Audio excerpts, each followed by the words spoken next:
bunch of nerds sit and ramble about video games.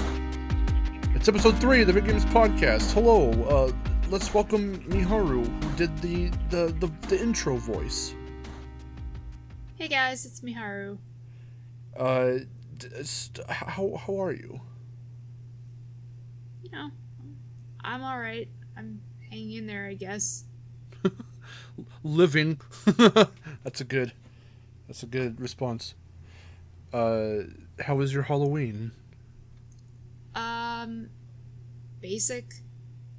I couldn't really do much, so I just stayed at home and had some pizza and watched some movies and ate whatever candy we had. So I bought two bags. One was 170 piece and one was like 230 piece or something like that. So one was for families who were going to stop by for trick-or-treating, and then another bag was like solely like Reese's peanut butter cups, Hershey's and Kit Kats for us to munch on. And a total of 3 families showed up for Halloween. So we've got a crap ton of candy left. Wow. 3? That's more than we get, which is none. Well, we have had years in the past, before 2020, where like no one would show up. In fact, I think more people showed up last year, ironically, than in recent years. But I think Halloween is slowly becoming a pure aesthetic holiday and not like a celebratory holiday. You know what I mean? Yeah. Because I remember back in the day, when we were kids, me and my brother, like, we would always go out trick-or-treating, and there were families everywhere, and we would go door to door, and everything was good. And even, like, just kids playing outside, like, you don't see that around my neighborhood, at least, anymore, and it feels dead outside. Yeah, same around here. But, welcome to the podcast. We're going to talk about video games today, not just holidays. But, I mean, speaking of, I am looking forward to Thanksgiving because I'm going to eat a lot. But today we're going to talk about, speaking of eating a lot, Shantae. I don't know how, speaking of, I don't know, but... I don't know how that correlates at all. Because they look yummy. Okay. Okay, Shantae is one of the very few things I really managed to successfully get you into. Yeah, that's true. And I started you off with Pirate's Curse because I didn't start off with Pirate's Curse. I started with Risky's Revenge, and I was like, this one's weird. And then I just got a hold of Pirate's Curse when it was first released.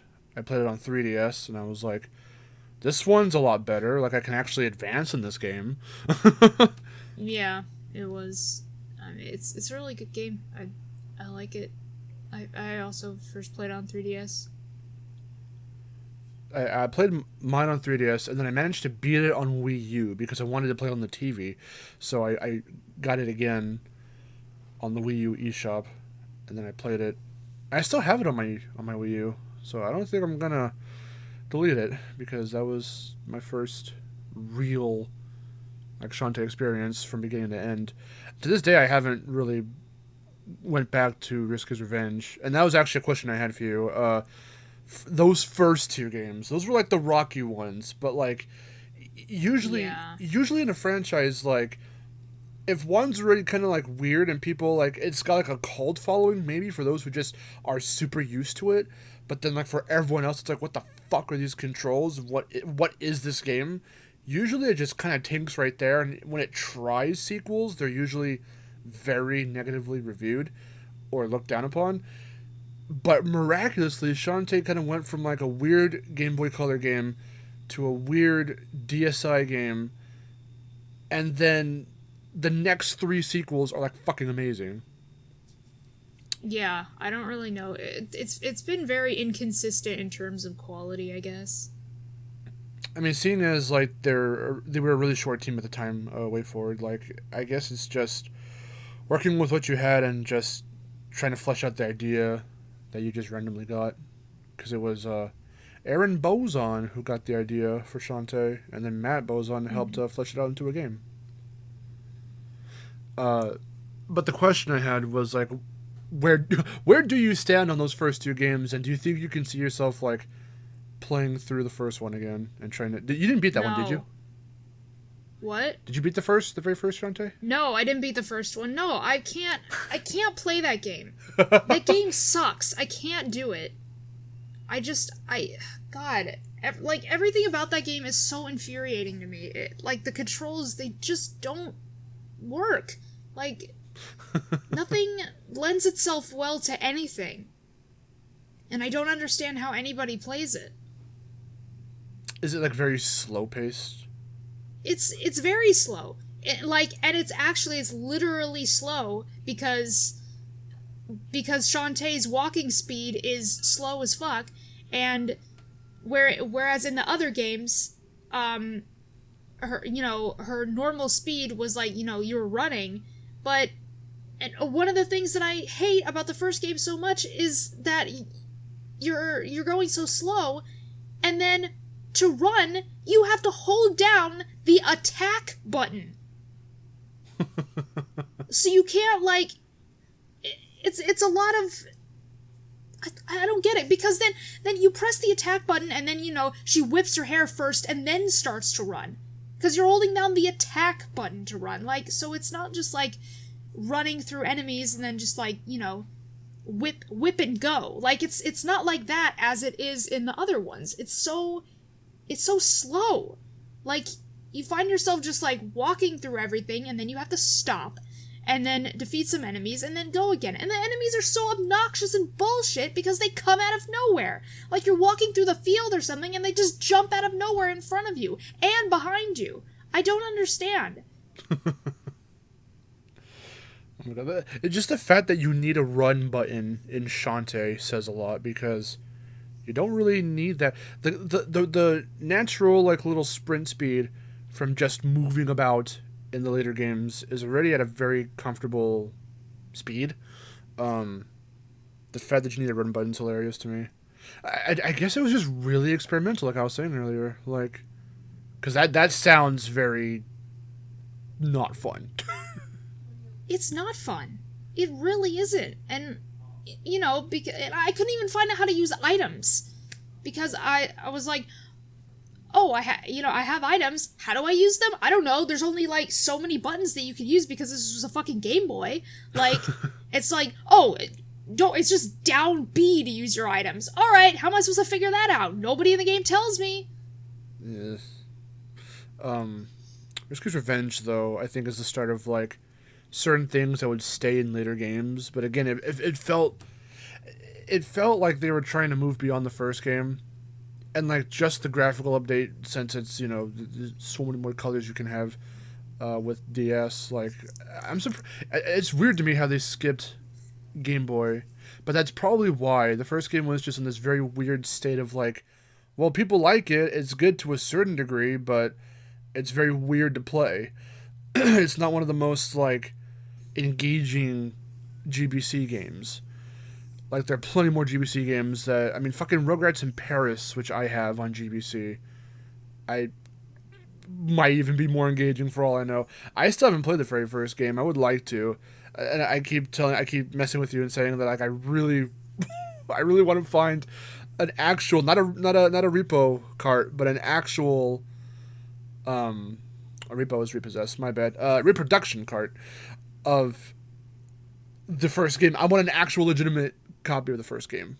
I don't know why. I don't know why you are willing to spend like over $200. It goes for like anywhere between $200 to $1,000 for an original copy of Shantae 1 on the Game Boy Color, and I don't know why you want to spend that much money, because the game is trash. You will not like it. I mean, mainly it's just because it's a collector's item, and I really would like to just have it as part of like my game collection. But I mean, yeah, I could just as easily get it for like PS5 or 4 or something. But because I want the PS5 collection where it has like, you know, all the games in one.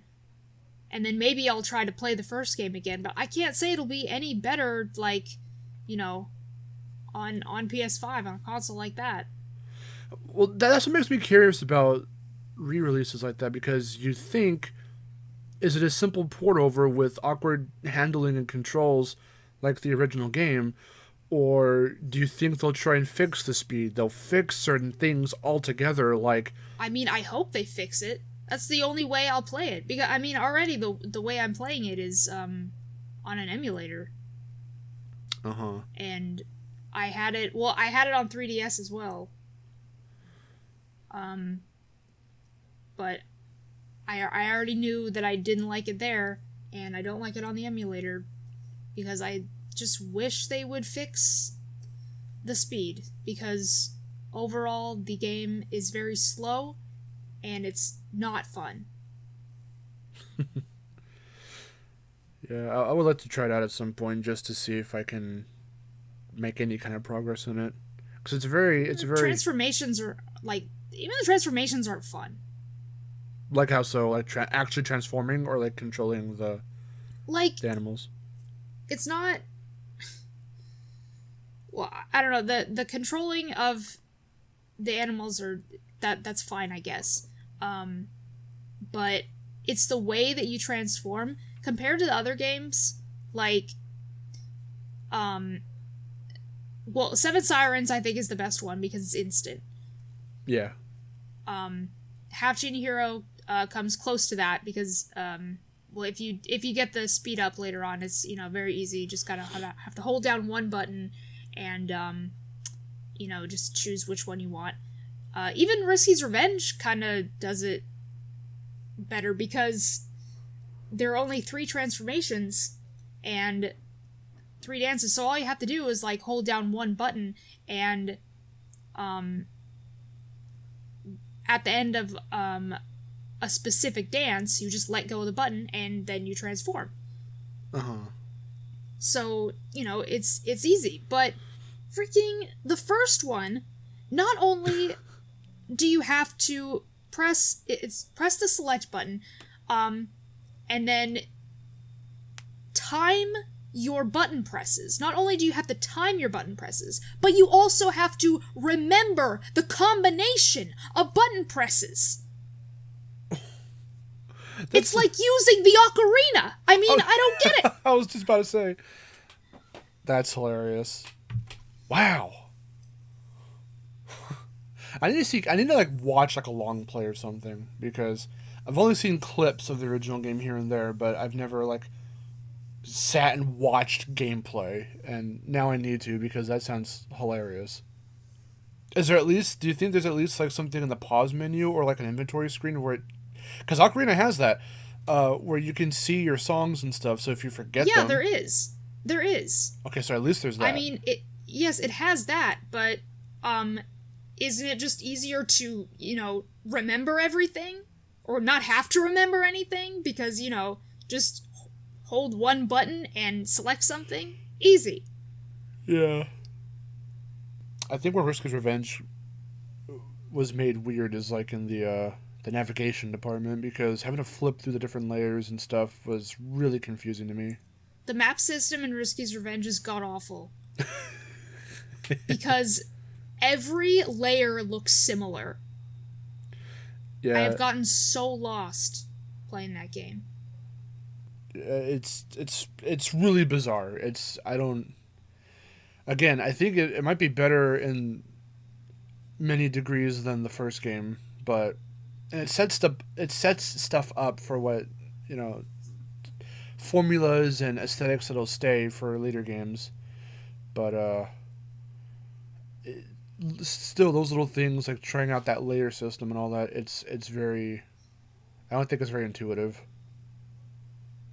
But I've never actually like listened or heard. I haven't heard other people's opinions on the navigation and stuff. I've never really like watched reviews or anything like that, so I don't know what people generally think of stuff like that. I don't know if people found it easier to... I don't know if the general consensus is that people find the navigation easy or even fun to go through in Risky's Revenge, I or don't think so, but I mean, I was looking at reviews, both positive and negative, and the negative ones don't really say anything about the map system, which I'm like, why? Like, why aren't you saying anything about that? Because that's one of the things that sucks the most.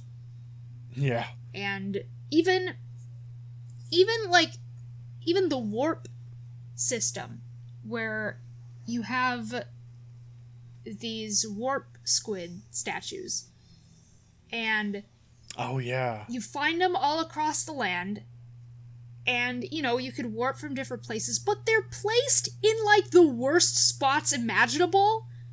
Like, you have to go through an onslaught of enemies, and then you get to a warp squid, and then it's just like, oh, do you want to warp to you want to warp to another place? And it's like, okay. And then you warp back to the other place, but then you're like, well, the reason I warped here was so I'd be closer to my destination, but my destination is actually back through all the fucking enemies that I had to get through to even get to this warp squid.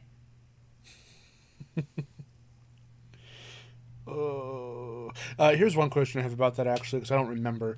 Do all the warp squids work like you just start unlocking a bunch and then you can warp to wherever, or are they like two of a kind? Yes.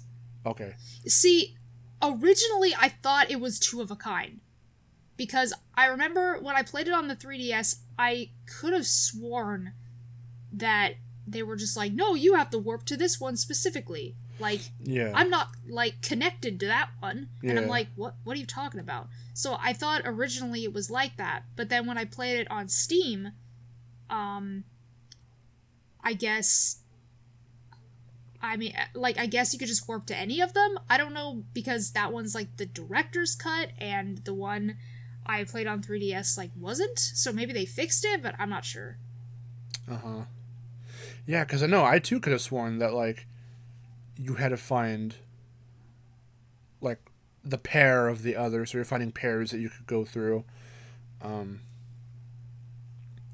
yeah, I don't know. I, again, am also sort of interested in going back to Risk Revenge, but I don't, I think I want to say I have it on my Wii U. I don't think I do, actually. Oh, no, my bad. No, that's Pirate's Curse and Have Genie Hero, because, the first physical Shantae game I owned was Have Genie Hero. We got it for the Wii U when it first dropped in 2016. That was one of the worst experiences I had pre-ordering a game off Amazon, because it came like a month or so after the game actually released, which was fun to wait for. But we did a blind stream of Have Genie Hero on Destination Mark a long time ago. And it was pretty cool. And yeah, so that's basically the negative portion of Shantae, because like the first two games are so bizarre, and they were just, it's a lot like Rayman in the sense that like each game is experimental in its own right, because the designs always change per game, and certain aspects change per game, and I find that very interesting that they share those kinds of parallels. But that's why I was so hooked on Pirate's Curse, because Pirate's Curse, it, like, talk about a change, like, for a sequel, like, it did everything right. And and plus it was the first one that I beat, because again, I played Risky's Revenge first, didn't get very far in it at all, said this is weird, I get lost so easily, it's not really grabbing me, and I didn't know that they were going to make a sequel, so Like, despite getting rid of the stuff that Shantae is known for, like the transformations, uh, Pirate's Curse just knew how to do it right. yeah, Pirate's Curse is definitely the black sheep of the games, because it's the only one without transformations, but they make up for it. They make up for it with Risky's items, because of just how flawlessly you can link moves together, and how the game demands you to start learning how to link moves together. For secrets, for end game, it's just, it's there are some aspects, mind you. We were talking about this not too long ago. There are parts of it that definitely don't teach you the right way, or ask of you to do it so goddamn precise that like you have to be good with the controls. And Like that stupid the gauntlet, gauntlet which I just hate so much. being pixel perfect. And yes, it can get aggravating very fast. I appreciate that they did a gauntlet because I like challenges like that, but I don't like when they're so precise, so demanding that you have to be absolutely perfect. Like there has to be some wiggle room, like quite literally in this instance, some wiggle room, not blocks that you have to like, spikes that you have to perfectly like drop down without hitting the walls because they're all spiked, Every room, like in that entire gauntlet, has spikes, I think. which are insta kill, and you just go back a little bit, but like it's just so easy to just hit a spike, hit a wall with a spike, hit the floor with spikes, Right. knock a block out and And, fall through. well, exactly. Oh, God, the block room. Jesus. God, even the very first room, it's just. It sucks because you have to. Oh my god, when they have spikes on the ceiling and then they're like, okay, use the cannon, which shoots you up into the ceiling. Like, are you kidding me? Yeah, I think they want you to regulate between the hat and the cannon. Yeah, but it's hard to know when to actually pull the hat out. Yeah. But what Pirate's Curse does so well is that it teaches you in very okay. I don't know if tutorials are a thing in the first game or in Risker's Revenge, but in Pirate's Curse, it's like a single sentence, and then you just fucking get it. It's like, press this to do this, and it's like okay, and you're always put in a situation when you first get a new power up where you have to use the power up to get out of the room. So if you're getting the pistol, you drop down this room where you can't jump back out of it. You have to hit a button or a switch that brings the cage over, and then you jump into the cage and you hit the button again, and then you go around the other. It takes you through the wall. So like Yeah. stuff like that's cool. You have to get used to using the items, and it teaches you in a very like, okay, this is how you press the button, or this is how you use the item, and then from there And then you it's just another instance of backtracking that I like because you have to use those items, go back to other places, exactly. and like, you know, then you use the items to get to the place that you couldn't reach before.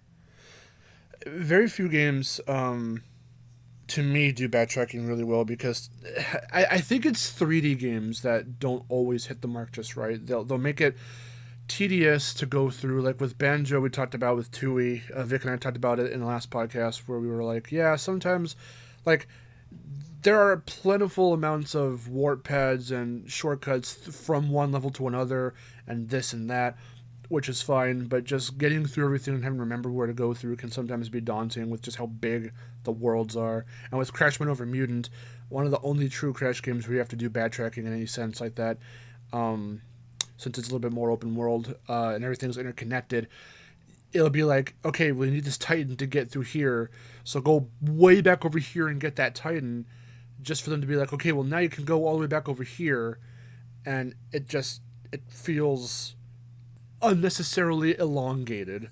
But in a 2D game, in a more condensed game like Shantae, sometimes you'll come across things that you can't do yet, or you see an area like up to the top of the screen, and it's in a drop down area that you can't even get to yet, and you have to remember that that's there, and then you go get a thing like an item or even like an item like one of Risky's items, or like an object like a mask or something, and then you go, okay, maybe I have to talk to someone to help me with this, or maybe I have to do this, and then you can go back and you can interact with whoever or with whatever, and then that's how you make progress.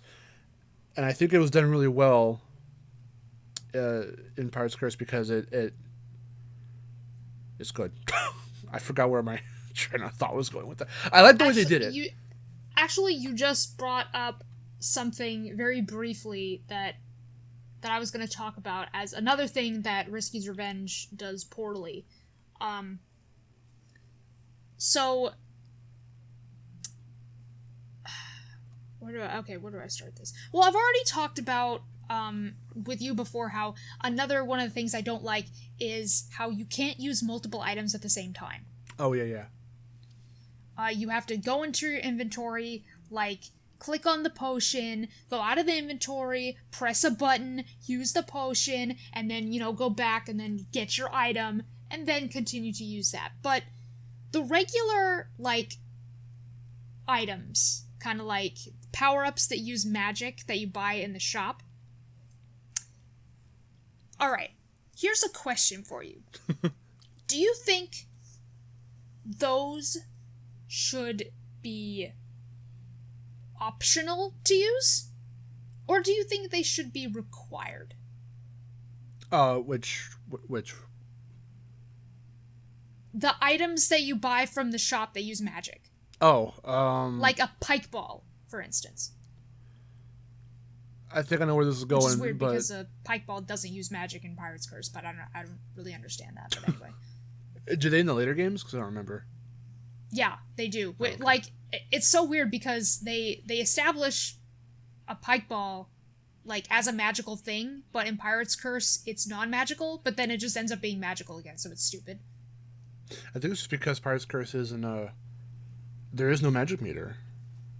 I know there isn't magic meter because you don't have your magic, but Pirate's Curse basically establishes a pike ball as being not, like, a non-magical item. So, how come in every other game it uses magic? Like I said, I think I know where that answer is going, but I'm going to say that they should be optional because you should be able to use them in very situational moments, but not as a means to, like, progress when you don't know what else to do. Exactly. That's what it does. Exactly. Is that what it does? Yeah.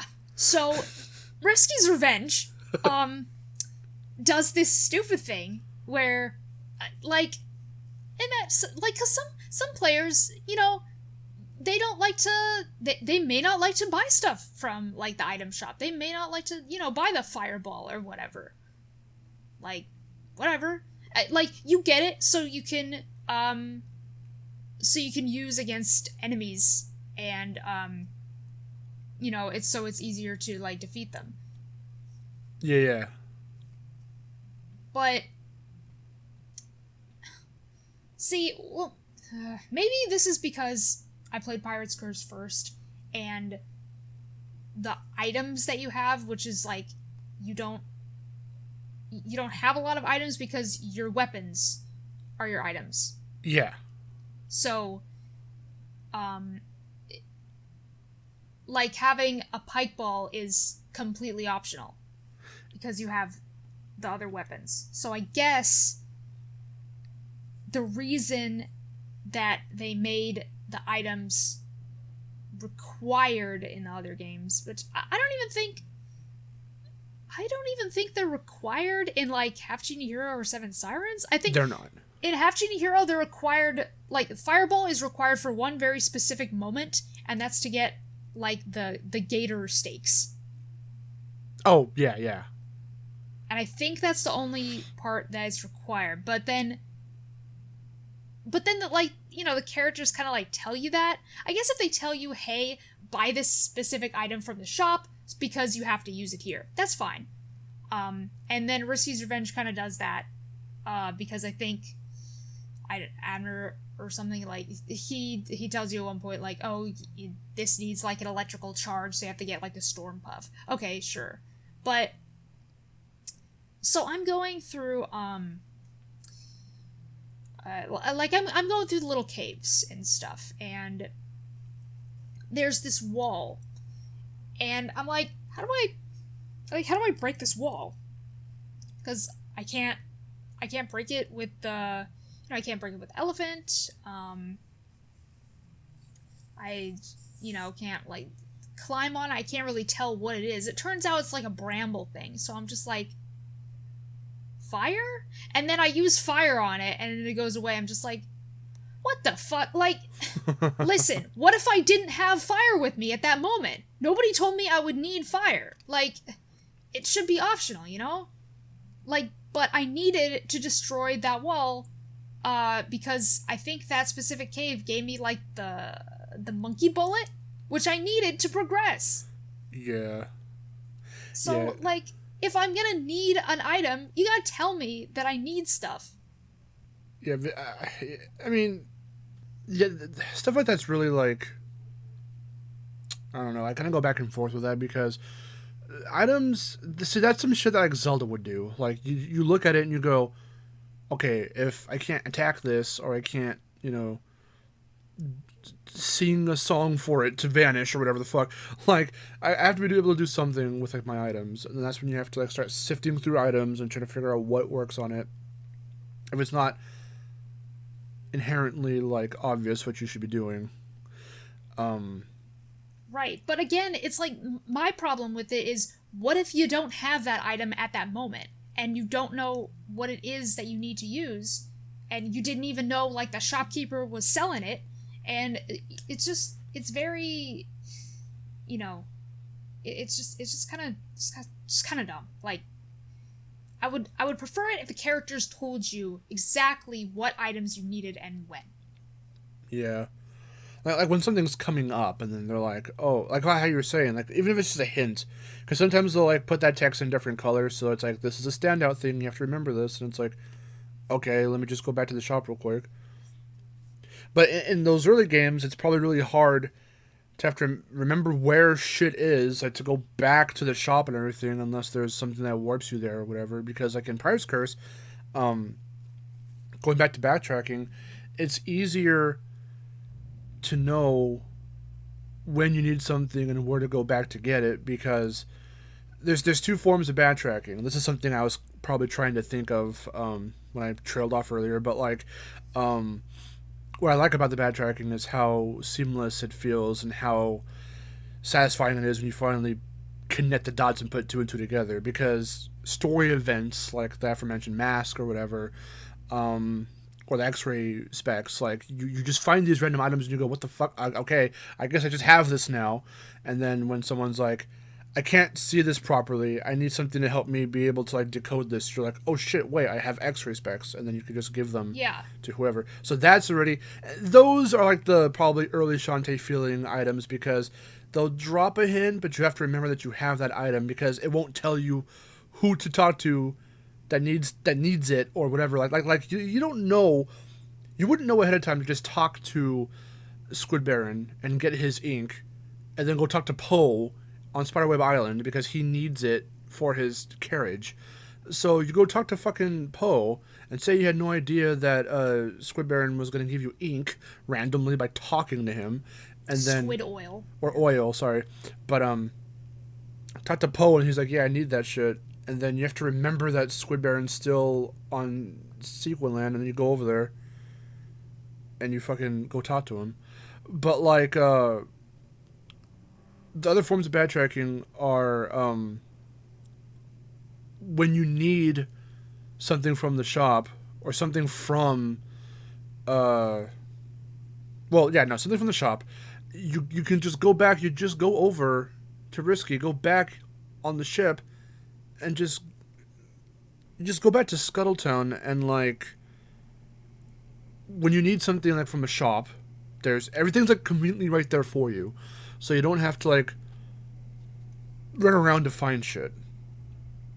But if you get like an item, like one of Risky's items, and then like for example, I'm thinking specifically when you go and like Brandon needs his sword to transfer to Branson, so you go and you see this little area that's off to the side in Tenline Island, and you're like, I can't do this yet because there's these weird little platforms that immediately break when I step on them.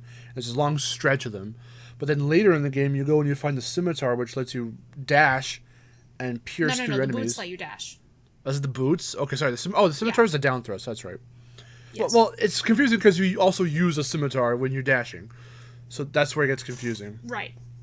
But you get the boots and you dash. So that was my bad. And you go, and then there are situational moments when you get the boots where you see those same platforms. And so you're like, oh, I remember those. So if you saw them ahead of time in Tenline, you'll be like, oh, I saw those there. So I can do that now. So it's kind of, it's visual without giving you a hint. of course, it does require you to remember that you saw those things before. Because if you come across like one of the sarcophagi from where was it? Saliva Island, you'll be like, I can't do that yet. What is that thing? But then this guy's dad brings one in, and you're like, okay, well, I've seen that before. And then you see the one in Tan Line, which I think is right near where you're supposed to go for Brandon's sword, if I remember right. Um, and I believe it's also the X-ray specs that allow you to, so sometimes even those items can be they're multi-purpose, because I think it's the X-ray specs that allow you to decode the things, right? Yeah, that's how you can see the things to get into the Tan Line Temple. So there's a bit of having to remember if you randomly come across things that they're there, but I think I don't know what I'm saying. The fucking backtracking is just done really well. Is what I'm trying to imply. Yeah, no, it is. Like in the backtracking in Pirate's Curse is done superbly.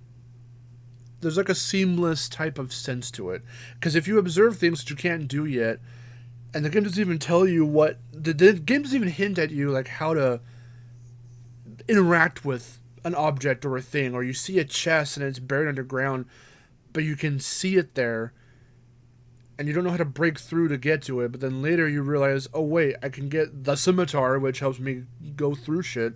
So you come back and you go, okay, well, I remember that's there, so I can get that now. And then, and the game does, again, kind of demand that you remember bits like that if you do come across stuff like that early, because then they'll be required for progression.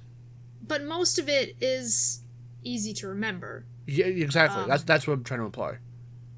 But the thing in Risky's Revenge is, like, imagine if the scimitar was like a weapon in the item shop, and it was like really expensive or something. I'm not saying that fireballs are expensive, because they're, you know, they're not. They're very cheap, but you know, you see the scimitar, or like maybe it's expensive, maybe it's not, but you're just like, I don't really need that. But then it turns out like you get to something with you know, you go into a little cave, and then you can't chop down a bush or trees or something, and you need to get to like the thing at the end, because the thing at the end in the chest is like something that you actually need. So you like need the scimitar. Yeah. Like, imagine if it did it like that. Yeah, I mean, that's just kind of the game banking on you being that, like, okay, I'm just gonna hoard shit and buy shit off the shop. And not a lot of people do that. I mean, I'm someone, when I play Shantae, who I don't really, because you see speedrunners, and they'll fucking go, and they'll buy pipe balls, super pipe balls and monster milks, or super monster milks, and they'll just start... Yeah. Pirate's Curse was one of the first ones, if not, well, the first one, to start stacking items on each other and power-ups on each other, so you can just stack up stuff like that, and if you know what you're doing, you can beat the bosses, like, within seconds. Right, Super Monster Milk and Super Pike Ball, like, pretty much, they make you very OP during fights in that game. They don't always work, though, like, against stupid Dagron. Dagron's like the worst boss in Pirate's Curse. He is probably the worst boss next to, the Steel Maggot. Because the Steel Maggot is a luck-based boss. It's completely based on luck. Yes, because you have to hit those buttons in the right order, and the order is always different on every playthrough and on every round after you hit him and the buttons reset. It's all just, the combo's always random. Yeah, and there's no guarantee that you'll even get a hit in if you hit it in the correct order. Like, you get them, you finally get in the correct order, and then, like, he stops and you go to hit him, but then he turns around. So it's just like, well, I missed my chance now. Yeah, it's a very weird boss. Yeah, bosses like that are very strange to me. But, yeah, I don't know if I'd say the bosses are the strong suit in Pirate's Curse. Probably not. But, I think it's just the gameplay is what makes Pirate's Curse so fun. And just interacting with characters and hearing their silly, dumb jokes. and Yeah, all the that's the obvious best fan part of the whole service. game. Yeah. I mean, that was kind of. I mean, that appeal wasn't, I think, very apparent in the early games, but like by Pirate's Curse, it was like super like a thing. Um, but I don't know. Like, there's something really just seamless about Pirate's Curse's gameplay. And with Have Genie Hero, like it tries to kind of keep that up, but because it looks nice. The graphic overhaul in Have Genie Hero is really good. Um, Yeah. it's the only game in the series that looks the way it does, but the transformations were having to. That was the first game where because I didn't even get to like my first transformation. I don't think in Risky's Revenge. So effectively, that made Have Genie Hero the first game I played where I had to in the series where I had to get used to the transformations. So I just stopped Yeah. everything to transform. Was very bizarre. Um, But it is still fast it. compared to the first game. I mean, true. But I think that's also why I do like Seven Sirens a little bit over Have Genie Heroes because of how instantaneous basically everything kind of is for the most part. Um, like the fusion transformations are wicked fast. They're basically Risky's items. And even transforming into the other forms like the seer and all that. I don't think Yeah. it's that. I don't think it's that slow, at all. If I remember right. No, that works like the transformations in Half Genie Hero, where you just have to press a button and then choose the thing. Okay, that's right. It's been a while since I played Have Genie Hero, or sorry, well, both Have Genie Hero and Seven Sirens. So those are the ones because I usually play Pirate's Curse the most. That's my favorite one. I'm sure our rankings are the same, right? It would be like of the last three games, it would be Pirate's Curse, Seven Sirens, then Have Genie Hero. Yeah. Pirate's Curse, Seven Sirens, Half Genie Hero, Risky's Revenge, then the first one. For me. So why did you put Seven Sirens over Have Genie Hero again? Because I feel it's the best mix of everything good about Pirate's Curse and everything good about Half Genie Hero. That's true. It's one of the first like really interconnected Shantae games as well because it all takes place in one central area, but just looking at the map and how huge it is, and everything's pretty seamless. It's kind of cool, like in that sense where like I remember everything is like color coded, so it's just trying to remember. Oh, from the green zone, all this part of the island over here, I can go and like clean Yeah. up some stuff, and then you get an item that you need to use on like another an area from like the whole other side of the map. But it's also a case of remembering where stuff is. But what's cool is that it all takes place in one big central area. Uh-huh. Yeah, there's a lot of bringing up the map in that game. Yes, I think more so than the other games. Definitely. And the map in Risky's Revenge is not very good. Like, not just you know, the navigation system, like the way you travel to each place, but, like, the map itself is weird to look at. How do they? God, Jesus, how do they do it? Like, I don't know, it just kind of looks weird because, like, there's layers. So, like, it's, like, done in, like, different layers. It doesn't really... And I don't think it actually shows you, like, points of interest, either. It shows you, really? like, where warp squids are, I think, and maybe where save points are. Damn. But, like, you can't really tell really where anything is, except, like, oh, here's a place where you can go underwater. And, like, I guess it's okay. It's just kind of weird to look at. It's not, it's not a simple map like in Seven Sirens or even in Pirate's Curse. Because it's like kind of a weird 3D-ish map. Mm-hmm. Yeah, the map in Pirate's Curse, or the maps I should say, because those ones at like Zelda where you have to find the map, and then you can see everything that you've done or that you haven't done yet. Yeah. In Risky's Revenge, you have to buy the map from the item shop. Oh, what the? No, thank you. No, I like finding them better. Because usually Usually they're pretty easy to find. Sometimes they're tucked away somewhere, but because of the way Pirate's Curse does its secrets, like once you learn, you could just go through random shit in the walls. When you basically Pirate's Curse is like hit everything in the game because like you have to even like hit the walls and stuff, so you can find hidden little entrances, and you find Yeah. heart squids that way, or squishes as I call them, or just different little like gems or just little items or whatever. Or sometimes with the scimitar with the boots, you hit a wall and it'll trigger something, and like gems will drop down or a cacklebat will drop down. Um, Or you'll find a complete recreation of the dribble fountain. yeah, tell that story real quick. I found that by accident and I got really scared. Like, I didn't know what the hell was happening. Because so I go back to the Spittle Maze. And I'm like, I just kind of want to play around with all, the pirate weapons now because I had all of them. I think I may have been on pirate mode. It was either pirate mode or I was just going back to see if I could find heart squids or whatever. And Yeah. so I like to use the boots sometimes just to like run through everything and see if I can like run into a wall because like you said, gems will drop down or cacklebats or something.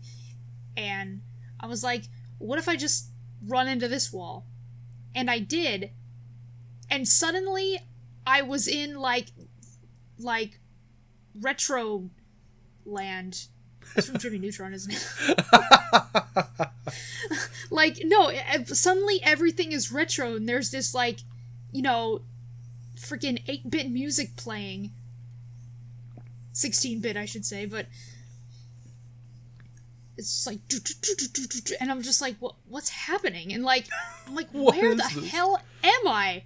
Like, what is this place? I was like freaked out. I'm like, I found this. I don't know what this is. Like, where am I? I don't know what's happening right now. And so I had to look it up. And I'm like, what is a secret area? And they're just like, yeah, it's just, it's a little Easter egg. It's a secret area. You go here and it's a complete recreation of the dribble fountain from the first game. And I'm like, okay. And so I went through it and I'm like, yeah, this is actually pretty fun. It's a fun little, retro mini dungeon. It's way better designed than the actual dribble fountain from that game. Because that sucks. It was really funny because... And, yeah. It was funny because you messaged me and you're like, I found this thing. And I'm like, what? And you're like, go here and do this. And I was also equally surprised. I'm like, what the fuck? Because, like, I had already been playing it for a long time before I got you into it. And then you doing that so randomly was, like, hilarious to me. That, like, you just randomly found it. It makes me wonder, like, what other secrets are in that game that we probably don't even know about. Yeah. It's, no, because I looked up all the other secrets you could find. There's like a training room, but that place sucks. I hate that training room. Because it's just a ton of enemies that you don't want to fight. No, that sounds fun. Which is the same as the fucking battle tower in Rusty's Revenge. And I think, I think that's the reason that the item shop weapons, like the fireballs and stuff, are required in that game, is because they make you do a lot of stuff that's just like fighting enemies, and that makes it easier. So I think that kind of is supposed to teach you that, oh yeah, these things are going to be required, because the battle tower is one of those instances where, like, oh, you have to go through 10 floors of fighting a bunch of obnoxious enemies, and it's all timed. Oh, no. I don't think there's a single... like, well, fuck. I don't think there's a single time thing in Pirate's Curse, is there? I don't think so. I don't think so.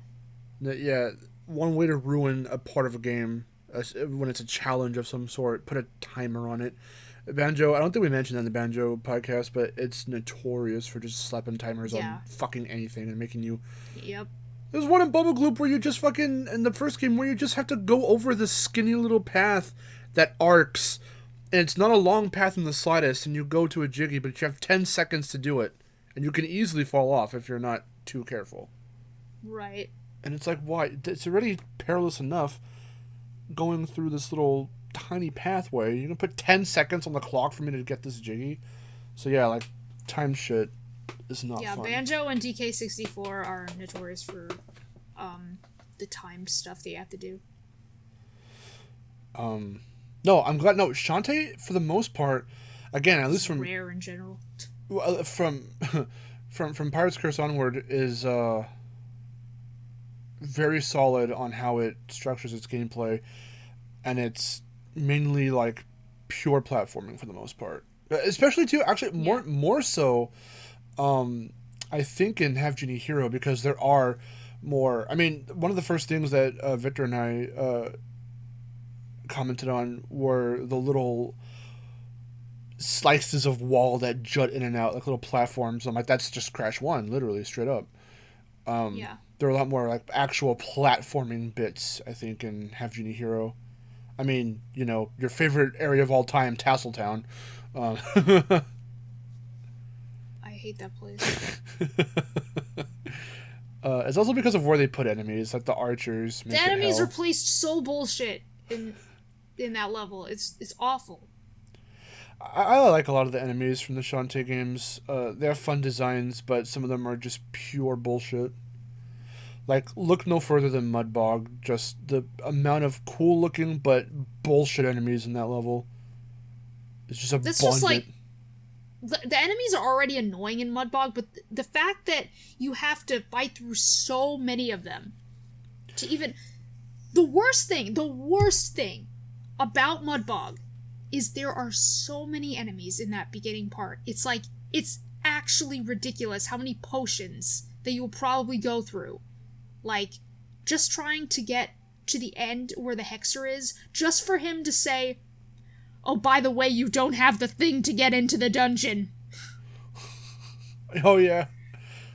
But if you have a Pirate Flare, then thankfully you don't have to go through that shit again. Exactly. See, look, to get to the other side, it all comes full circle. Why did Shantae go cross Mudbog? Because she fucking had to, whether she liked it or not. But even if you have a Pirate Flare, sure, you don't have to, worry about going back. But then you have to go through it again once you get the item that you need. Exactly. The thing that adds to just how bad that area is that, yes, there are a ton of enemies. Enemies of which you can't even see. Like, there are these small... Because they're these venom-looking, blobby women things. And some are singular and some are in clumps. And they're located on both the floor and the ceiling. The problem is you can't see them when they jump out. Technically you can, but they're these tiny little purple drippy bits on the floor and the ceiling. Right. And you're not paying attention because, like, they blend into everything. They do. It's all dark. Yes. Plus there are bats. Plus I think there are ghosts that were introduced in Spiderweb Island. So there are just a bunch of no enemies. I think there are there bats there too? I think there might I just said, yeah, there were bats. A bunch of those... No, I know, but I was wondering if that was correct. No, I know there are spiders. The spiders suck. They're the spiders, yes. I think there are bats. Or if it's not the bats, then it's the ghosts. There are flying enemies in there that suck. That yes, I know for a fact. I think there are bats at, like, one point of it. Uh-huh. It's just... It's not fun. That area is not fun. Once you're, like, in the dungeon, like, it's not that bad. But, the Village of Lost Souls isn't terrible. It's probably the least threatening part of, like, that entire island. The Oubliette of Suffering can go fuck itself. That dungeon sucks. You just learned how to efficiently line up the cages. Which I still don't remember. I thought you had it down to a T. No. Because every time I play it, I can't remember how to do it. Me too. Yeah, same. I was just about to say that. Yeah, by endgame, it starts to get kind of weird because they demand that you just start paying attention to shit that doesn't even exist yet, like enemies and stuff, but and just learn how to do little weird combos like those cages. But early game's a lot more fun for the fact that you have more freedom to just run around and do shit, and the backtracking isn't so bad. But at the same time, pirate mode makes things at least a little bit more lenient, a little bit better to go through, which is a new game plus of Pirate's Curse. Only thing about it is that I kind of wish that they would have like remixed certain things and changed up enemy placements, either to be a little bit more challenging or like in Mudbog to be a little bit more lenient, because all you're doing in New Game Plus is just going through the entire exact same game again, but with all your items, your Riskies items, already obtained. It makes it fun for speedrunning, but and just going. And if you're not a speedrunner, but you can go through the game quicker, it's still fun for that as well. God, Mudbog is so bad, but. I mean, those enemies are pretty bad in themselves. Like, the worst part is just that there's so many, and they're all, like, clumped together in small spaces. But I think the worst enemy in that game is wolves from Frostbite. Yeah, the wolves are pretty bad. I mean, they take a heart and a half away. And that's, like, the most I've seen any enemy actually take in that game. I don't think any other enemy comes close to taking that much health. Yeah, they do the most damage out of any enemy. Plus, that whole first bit of Frostbite is like, there are ice slopes everywhere, and you can't even touch it by a pixel with your foot, or else you'll just go sliding off. And it's so annoying. Like, you're not dealing with ice physics, you're just dealing with sliding off slippery slopes. Alliteration. Yes. But, it's true, and it sucks. It's not fun.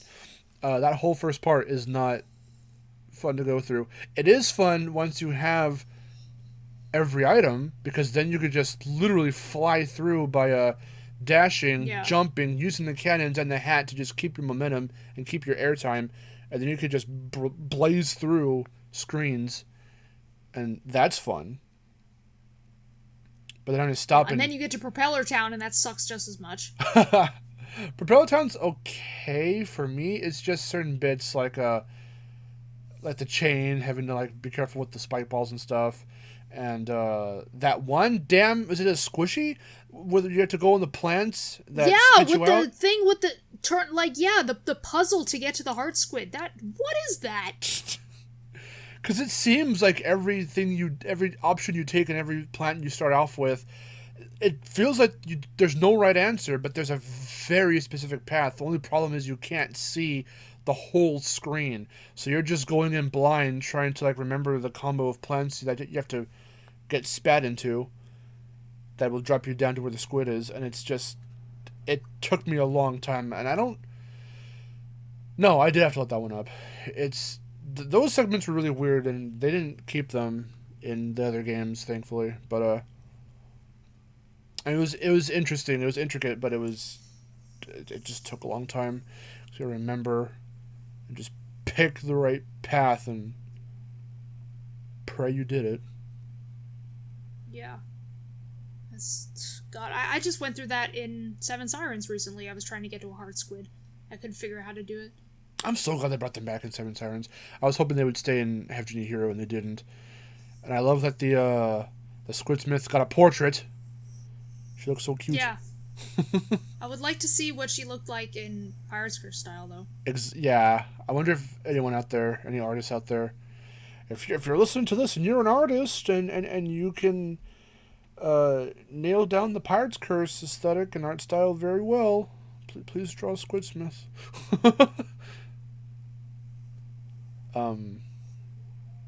Yeah, let's kind of go off gameplay for a minute and talk about characters. Who's your boy? Who are your favorite boys? Techno Baron and Abner. Techno Baron's a good little boy. And Hypno Baron. Techno Baron's just a skull guy. Yeah, so he's cool. Techno Baron's the best, though. And nobody cares about him. Even Way Forward doesn't even care about him. They don't make any merch with him. I want them to just, because they made a Roddy plush and a Shantae plush, I want them to make a Techno Baron plush. I would so get that. And they have to give him a little watch so he can till the time. Till the time. That was just a one. That was a one-off little joke that I just made while we were streaming. Was it, which one was it? Because he was in Half Genie Hero as well. Was it Half Genie Hero that we did that? Yeah, it was Half Genie Hero. We made that joke. Because I was trying to voice him in one of my streams on Destination Mark, and I was I had a voice I wanted to give him, but I can't do the voice. It's just that kind of, slimy, kind of silly voice. Like, if you think of a little reptilian character, you might imagine the voice I wanted to give him. I just can't do that voice.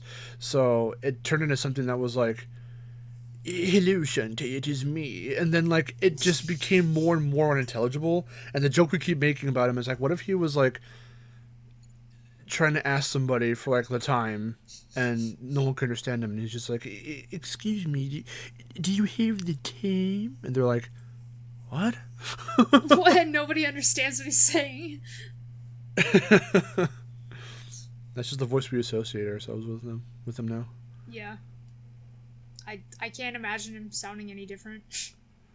Because we were thinking too, like, one of the things on one of the tiers on the Kickstarter for, I think it was Half Genie Hero. Was it Half Genie Hero, or was it something to do with Seven Sirens? I think it was Half Genie Hero. Was that the game was going to have full voice acting? I think it was Half Genie Hero, and it didn't hit it, and that made you mad because you were like, "Damn it, we could have heard his official voice." Right. And I want every character to have a voice, like, so badly. Because in that game, more often than in Half Genie Hero, because in Half Genie Hero, only a couple characters, I think it's really just Shantae and Risky, if I remember right, have little grunts or giggles or something in their, like, when their portraits come up and they're talking and you're in a talking little dialogue sequence, they'll have little sounds that they do or whatever. In Half Genie Hero, a lot more characters have voices that have little sounds, and sometimes they'll say a full sentence, but that's just it, like, just a full sentence. But even then, Tidal Baron doesn't even have anything, no little grunt or giggle or anything like that, if I remember right. Yeah. So, like, even in Friends of the End, Roddy, Bolo, and Sky all got voices. yeah. And they do, I think, also come across Tidal Baron, if I remember right. Yeah. God, like, next Shantae game, I want full voice acting. Or at least, like, some voice acting, and, like, every character has, like, at least one voice clip. Yeah.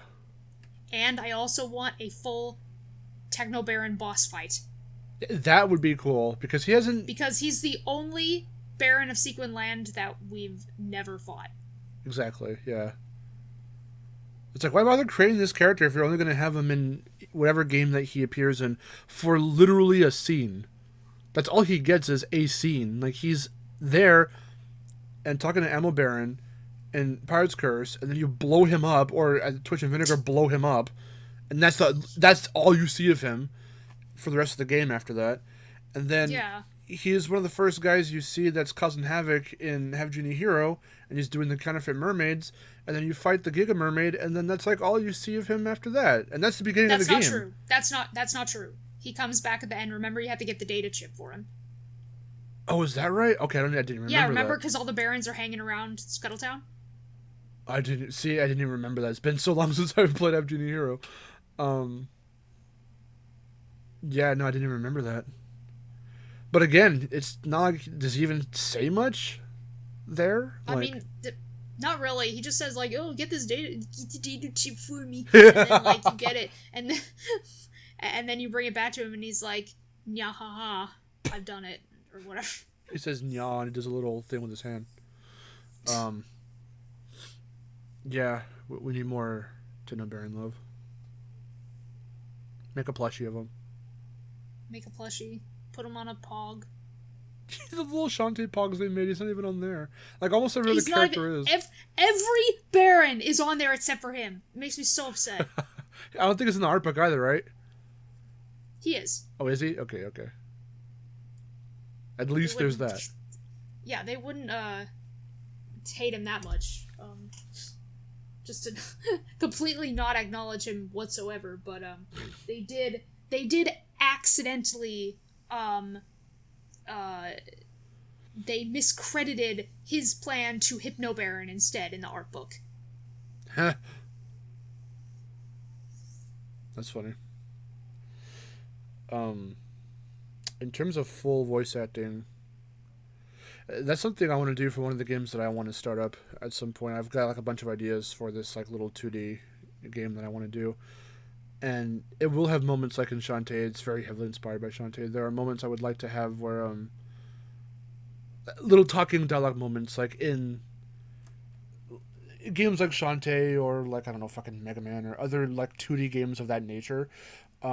So you can have a lot of character interactions, but I would like to do a cool thing where like you can have a choice between full voice acting or the typical like where the text pops up and it's like like so the little text noises. So that way you have the option of like, okay, do you want to like, are you going to record this for YouTube and then do silly voices for entertainment, or do you want to have a more story based experience and you want to hear what the characters sound like? There you go, you got the option. That's pretty cool. Because for Shantae, it's like you could have easily have done that if you just lit the game a little bit, if it really mattered. Because I mean, it's voice acting, so like it doesn't really need to happen when you're trying to focus on gameplay and all this other stuff for your Kickstarter that you have to implement into the game for each goal that you hit. But it would have been cool to have them just put as much in there as they could have, and then just giving you an option to be like, okay, here's what we have for voice acting, and then if you just don't want it on because it's too distracting or whatever, then just turn it off. Well, plus it would require them to get, like, hire more people, so... Yeah. And spend more money. Because only Christina V in Pirates Curse is credited as an actress, because she does both Shantae and the laughs and whatever of Risky. Risky doesn't make any noises. She only laughs once. At the very beginning. Yeah. That's it. I think she talks a little bit in Have Genie Hero. And it's still also just Christina V. Yeah, it's unfortunate that they haven't done the full voice acting yet, because they're characters I really want to know what they sound like. But I'm glad at least, like, Roddy has a voice. Yeah. Because Roddy's my favorite character. Roddy is cute. I figured she could carry like a whole spin-off game because of just how many like zombie platformers are there? I don't. Not a lot. I want to say there's some. So I can't think of anything off the top of my head, but with her moveset that they gave her in Have Genie Hero, I'm not sure. But if they expanded on it and did like fun, interesting things with her, I could see her carrying like a whole game. I just want to know her story as well. Yes. I mean, hell, a spin-off game could do that. Because, they touched on it, but they don't really explore it. So I have to keep coming up with these theories. Keep making theory videos. But, whatever. And, what else? And also in the next game, I hope we finally get to see Shantae's mom. Yeah, that was actually something I was gonna say earlier. Was like, what about Shantae's mom? Because god damn it, they tease her in every single game. In every single game. And it's like, if it's such a big... Again, the Shantae games, for those who might be listening who haven't played Shantae, and I don't know, on one hand, why you're listening to this full podcast, because we're just talking about all the shit that we like and don't like. But, so a lot of it won't make a lot of sense. But if you made it this far, first off, thank you. Also, if you're wondering if it's, like, heavily story and character-driven, not necessarily so. It's very, very gameplay-driven, the whole series. But there are moments where like they'll hint at like lore and other stuff, and like all, the genies all went away. Where did they go? Where they were captured or imprisoned or something? And she's a half genie because she had a human father and a genie mother. But what happened to the mother? I mean, hell, did they even say what happened to her dad? Because she never brings her dad up. No. There's like there's a theory that the big buff dude in the Village of Lost Souls is her dad. But doesn't he talk about? Because he talks about having a daughter. Okay. I mean, I thought that was Roddy's. Roddy's dad. Well, maybe we don't know. Well, don't they show him one more time in those little pictures? Isn't he with the human? Roddy? He's with human Roddy, but like they're both in the Village of Lost Souls, so whatever. I don't know. And Wobble Bell is there too.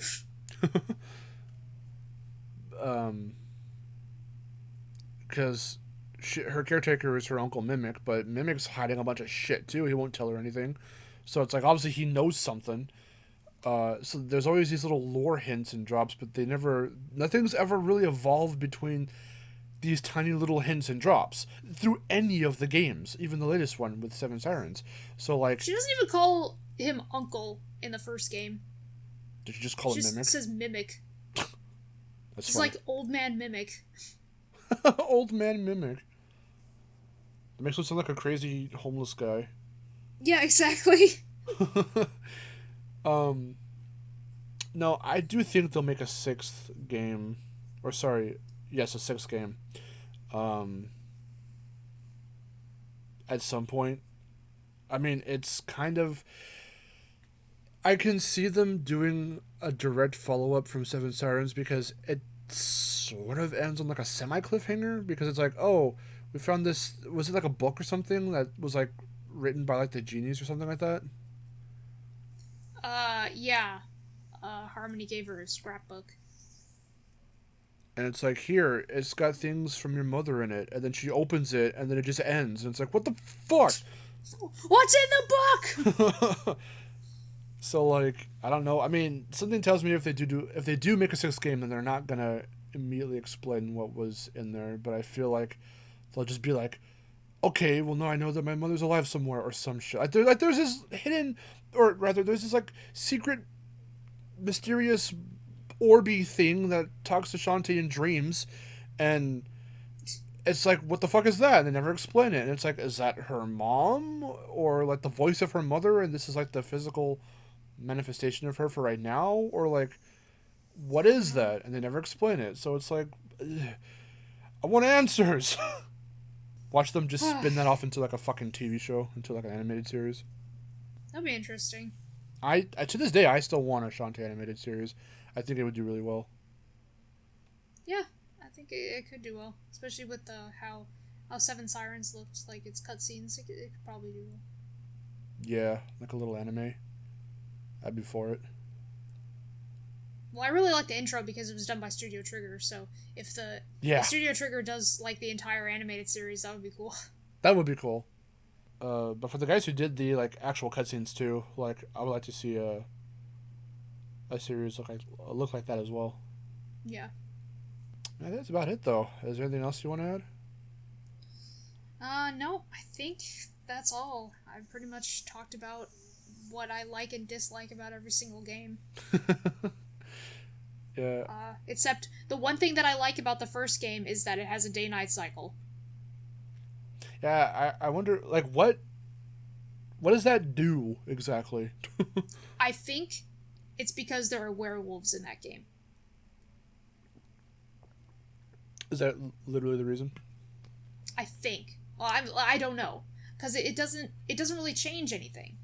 As far as I'm aware, it doesn't change anything. Maybe it changes some enemy placements, but I'm not sure. Because as I was going through it, it didn't seem like night actually did anything. But I believe there are the frostbite wolves in that game, which are actually werewolves, but you don't know that in Frostbite. Yeah. Unless you defeat them and you see their human form for like a second. A split second. But I think it's because they show up in that game, and that's probably why. That's weird. I was gonna say because like as a system, that'd be interesting to see come back, but I don't know how you would do that. Like as fluidly as other mechanics have been introduced since Pirate's Curse. Yeah. It'd be really interesting though, for sure. But yeah, I think that about covers it. Shantae's good. Play the games, but start with Pirate's Curse. Yes, start with Pirate's Curse. If you have a tolerance for games that just kind of, because that's some like NES or SNES shit. I mean, considering that Shantae was going to start off on SNES and then went to GBC, games that are just very riddle based, those first two, and like, you need this shit to do this shit, but we're not going to tell you. You have to just know to buy stuff and have a stocked up inventory so that way you have the appropriate thing for this event or this blockade. Like, Yeah. the later games don't really do that. You just have to remember, if you see things ahead of time, then it's like, okay, I've seen the thing. Because sometimes there will be moments where they point it out to you visually. And then when you get the item or talk to the character that can help you access that thing, you have to remember, oh, wait, I saw it on this island. And then you can go back there at any time. And when the appropriate time comes, you can just go and finally you'll have the powers or the whatevers to access the thing. And that's what makes the backtracking so cool. Yeah. I stumbled through all that shit an hour ago, and I could have just said that right there. Thank you for watching, or listening rather, to the VidGames podcast. I think that'll do it for now. Shantae's a fun series. Again, start the third game. If you have that tolerance, play the other games, the first two. But, yeah, tune in next time, and we'll see you with another game. Or something else.